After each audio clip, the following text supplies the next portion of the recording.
Jacob Miller sat in the driver's seat of an old dusty Ford pickup parked just outside the massive gates of Summit Industries, the company his father had spent 4 decades building and the one Jacob now owned. Only 3 months had passed since the board had handed him the reins, and already the pressure to prove himself was mounting. But something didn't feel right. The quarterly reports told a story that didn't match the company's proud image. Productivity was slipping, employee turnover was rising, and the financial statements had begun to look suspicious.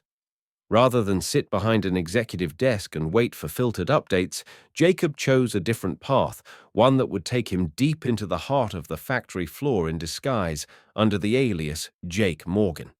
On his first night working the third shift, Jacob wore a faded hoodie, scuffed work boots, and a name tag no one gave a second glance. The plant buzzed with the mechanical rhythm of machines and tired workers grinding through the graveyard hours. Under the harsh fluorescence of the factory floor, Jacob quickly realized this wasn't the Summit Industries he remembered visiting as a boy. The energy was different, strained.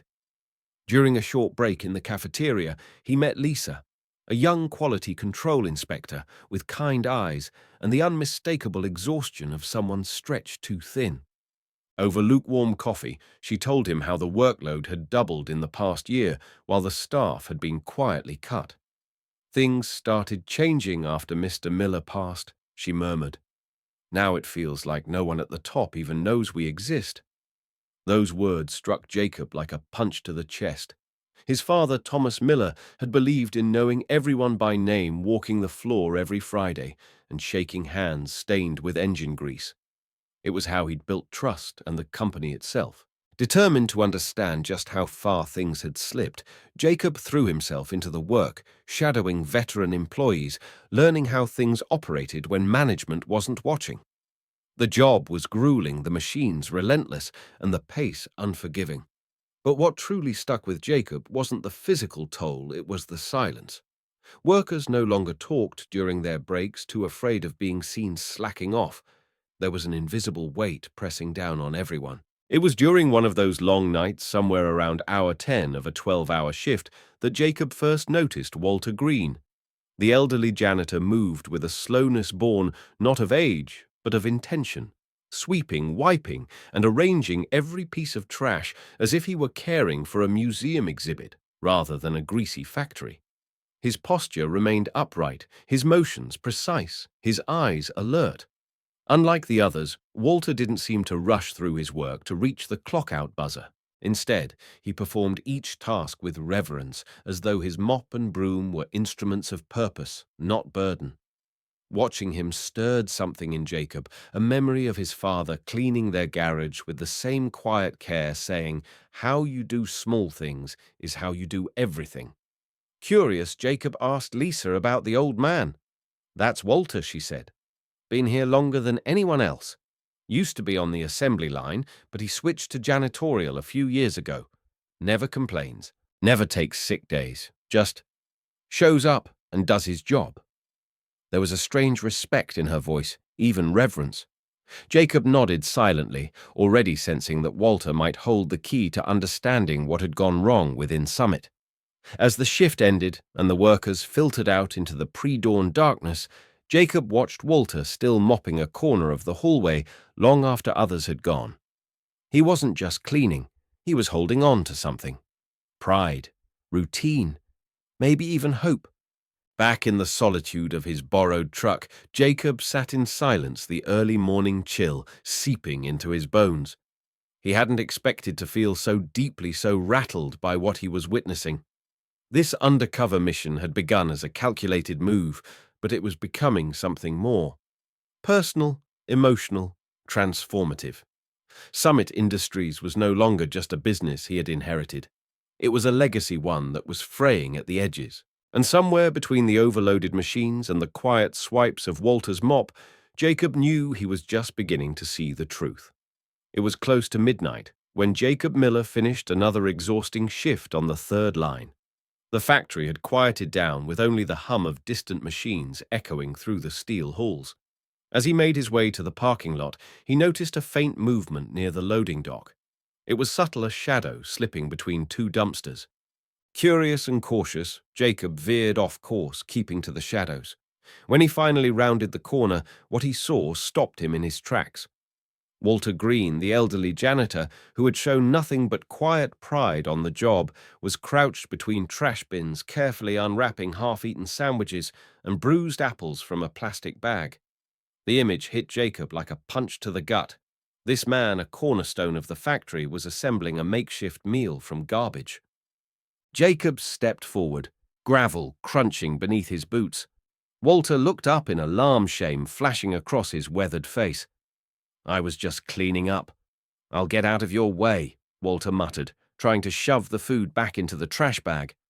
Jacob crouched beside him, lowering his voice. "Walter, are you okay?" The old man hesitated before sighing, his dignity warring with desperation. "I haven't been paid in 3 months. Payroll says it's a technical glitch. I'm just waiting for it to sort itself out." The words stung. Summit Industries prided itself on being a model employer, but here was a man who had worked over 4 decades for the company reduced to eating scraps. Jacob offered to buy him dinner, but Walter refused. "I don't take charity," he said firmly, his voice still strong despite the humiliation. Haunted by what he'd witnessed, Jacob spent the next few days asking quiet questions. Under the guise of small talk during breaks, he learned that Walter wasn't the only one with payroll issues. Several janitors admitted they hadn't been paid on time or at all in weeks. Others received checks that bounced or had unexplained deductions. Most of them reported to the same person, Craig Benson, a supervisor who seemed to hold disproportionate control over the maintenance staff. One janitor even confided that he'd been told to stop asking questions if he wanted to keep his job. The deeper Jacob dug, the more alarming the pattern became. These weren't isolated mistakes, they were systemic failures. Jacob decided to approach human resources under his undercover identity. "I'm worried about a friend," he said over the phone, referencing Walter's full name and employee number. The response was cold and dismissive. "Mr. Green's payments have been processed," the HR rep said flatly. "If there's an issue, he should talk to his supervisor." Jacob pressed further, only to be met with veiled suspicion. "Who did you say you were again?" the voice asked. Jacob hung up, heart pounding. Not only were Walter's paychecks missing, but there was no record of any complaints ever being filed. Someone was actively erasing his attempts to get help. Late one night, Jacob overheard Craig Benson laughing with another manager outside the supply room. Old man still waiting for his paycheck. Craig snorted. "Let him wait. One less paycheck means more room in the margin." The comment sent a chill down Jacob's spine. This wasn't neglect. This was exploitation. The realization turned his undercover mission into something much more urgent. There was rot beneath the surface of Summit Industries, and it had festered in the shadows long enough. Jacob began documenting everything. Names, dates, incidents, and behaviors, slowly building a case for what he now believed was a deliberate scheme to siphon money from the most vulnerable workers. Each shift felt heavier after that. It wasn't just the weight of the tools or the repetitive motion of the assembly line.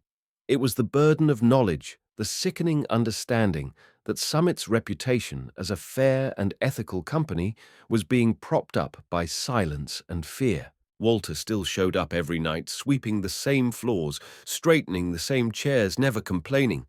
But Jacob could see the toll it was taking, how his shoulders slumped slightly more with each passing day, how he took longer to rise from his stool during breaks, and yet no one else seemed to notice, or worse, they chose not to.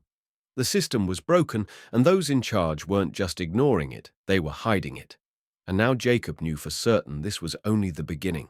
Jacob Miller knew that what he had seen and heard so far was only the surface of something far more sinister. The story of Walter Green wasn't an isolated case, it was a symptom of a system being manipulated from within. But uncovering the full scope of the fraud would take more than whispered conversations on the factory floor. He needed access to real data, financial records, and internal communications. And for that, he would have to trust someone. The first person he reached out to was Rachel Hayes, his father's longtime legal counsel, and the only person on the board who had voiced concerns after Thomas Miller's death. Meeting her at a quiet diner off the freeway, Jacob relayed what he had discovered. Rachel listened in silence, her expression growing colder with each detail. "I've suspected something," she admitted. "The quarterly reports didn't add up, but no one was willing to dig.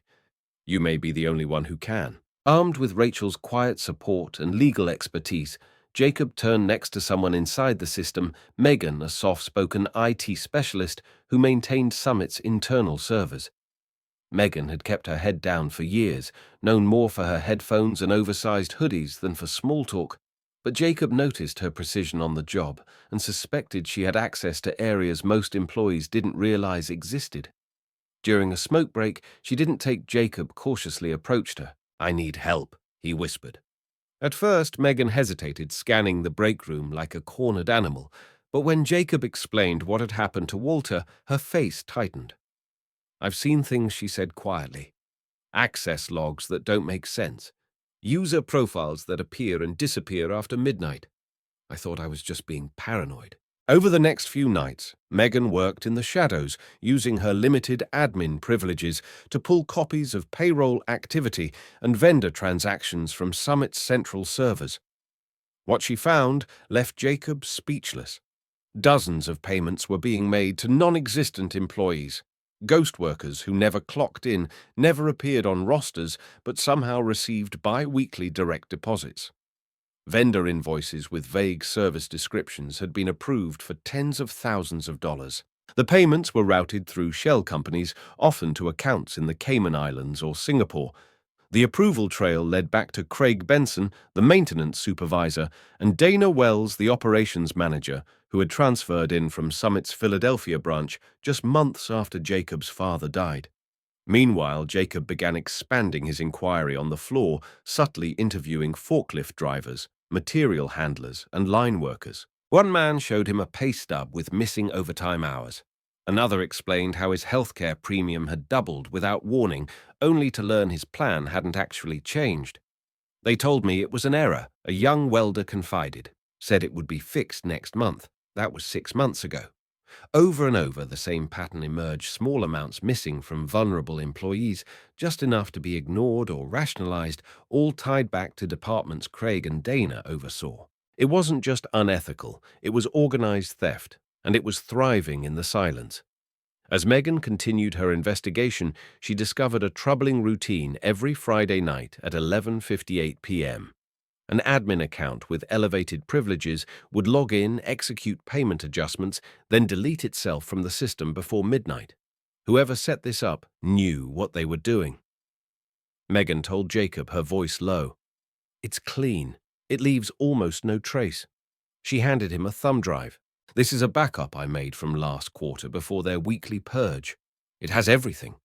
On the small device were raw logs, spreadsheet exports, vendor account details, and falsified payment schedules. It was the smoking gun Jacob had hoped for and dreaded. The scale of the fraud was staggering. That night alone in his motel room, Jacob stared at the files, the patterns, the stolen wages.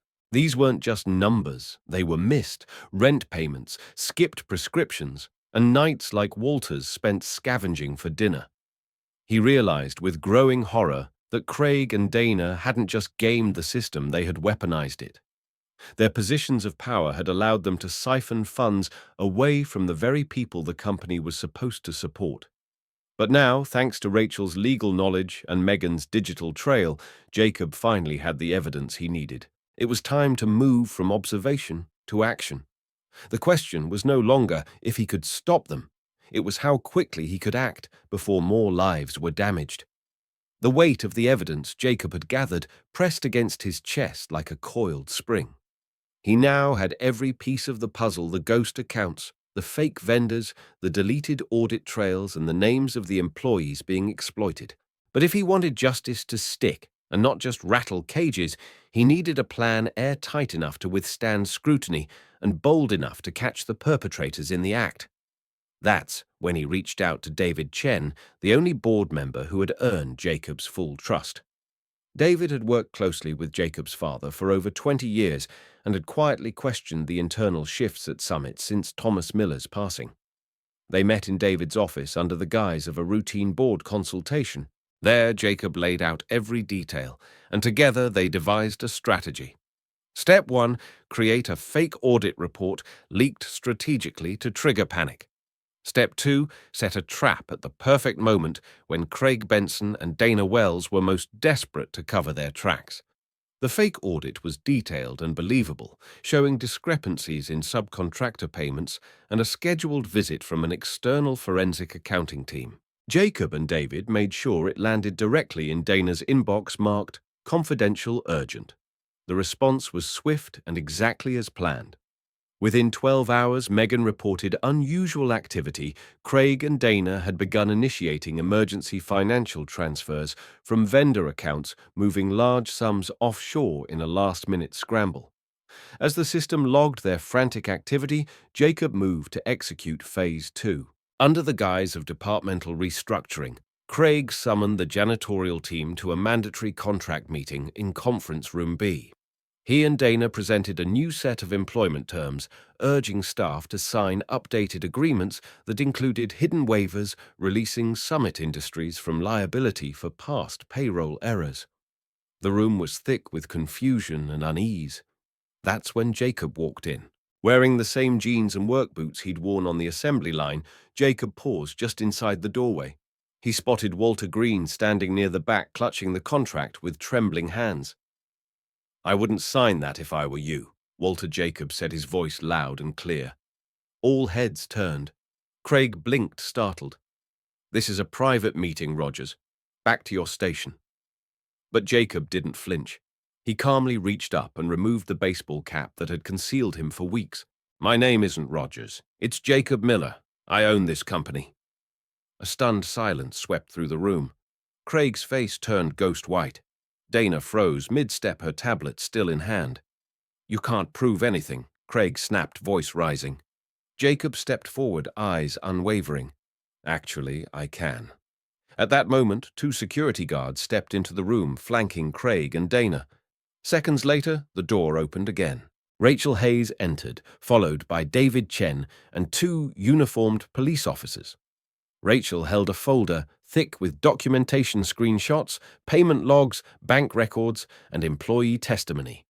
"These 2, she announced, pointing at Craig and Dana, are under investigation for fraud, embezzlement, and payroll theft." The officers moved quickly, cuffing both suspects as stunned janitors looked on.